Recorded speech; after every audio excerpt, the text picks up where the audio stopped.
இந்தியாவோட வீக்னஸ் யுஎஸ்ஏக்கு தெரிஞ்சிருச்சு அப்படின்ற ஒரு பார்வை இருக்குல்ல சார். அடுத்தடுத்த மேட்சஸ்ல இன்னும் பெரிய பெரிய டீமோட விளையாடும்போது அப்ப அவங்களுக்கும் அந்த ஒரு எல்லாருக்கும் ஒரே மாதிரி தெரிஞ்சிருக்கும். ஏன்னாக்கா இந்த வீக் பாயிண்ட்ஸ் எல்லாம் வெளியே போய் ஸ்ப்ரெட் ஆகிடும் அப்படி. ஓகே. ஏன்னா இவங்க எல்லாரும் எல்லா டீமில் விளையாண்டுருக்காங்க. அந்த பிக் பேஷ் விளாட்றாங்க, அது விளாட்றாங்க, எஸ்ஏ த்ரிட்டி எல்லாம் விளாட்றாங்க. ஸோ கிளியராக டிஸ்கஸ் பண்ணுவாங்க. ஓகே. கிளியராக ஒவ்வொரு பிளேயருக்கும் வந்து வீக் பாயிண்ட் வெளியே தெரிஞ்சிடும்.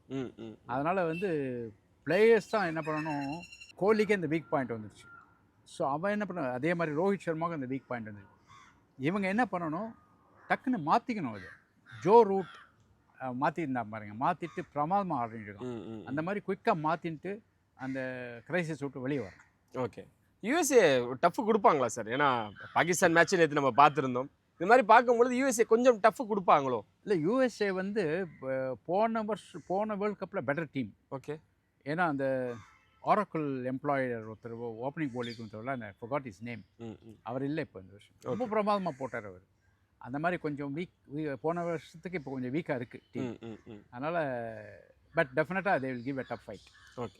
இதோட 2-3 டீம் அதர் டீம்ஸ் இருக்குது. நமீபியா ஒன்று இருக்குது, அவங்களும் டஃப் ஃபைட் கொடுப்பாங்க. சொல்ல முடியாது. இப்போ ஆப்கானிஸ்தான் நியூசிலாந்து மேட்ச் இன்றைக்கி இருக்குது, அது ரொம்ப டஃப்பாக இருக்கும் அது. ஓகே. ஏன்னா ஆப்கானிஸ்தான் வந்து அவங்கள வந்து நீங்கள் வீக் டீம்னு சொன்னாலே அவங்களுக்கு கோவம் வருது. நான் ஸ்ட்ராங் தான் சொல்லி இது பண்ணிகிட்டு இருக்காங்க அவங்க. ஸோ மொத்தத்தில் வந்து but it is good that 20 team is participating. Okay. ஏன்னா அப்போ தான் வேர்ல்டில் வந்து கிரிக்கெட் இம்ப்ரூவ் ஆகும். அண்டு காசு வரும், எல்லார் அசோசியேஷன் காசு வரும். காசு வந்தால் தான் வந்து ரன் பண்ண முடியும். ரன் பண்ணால் தான் கிரிக்கெட் இம்ப்ரூவ் ஆகும்.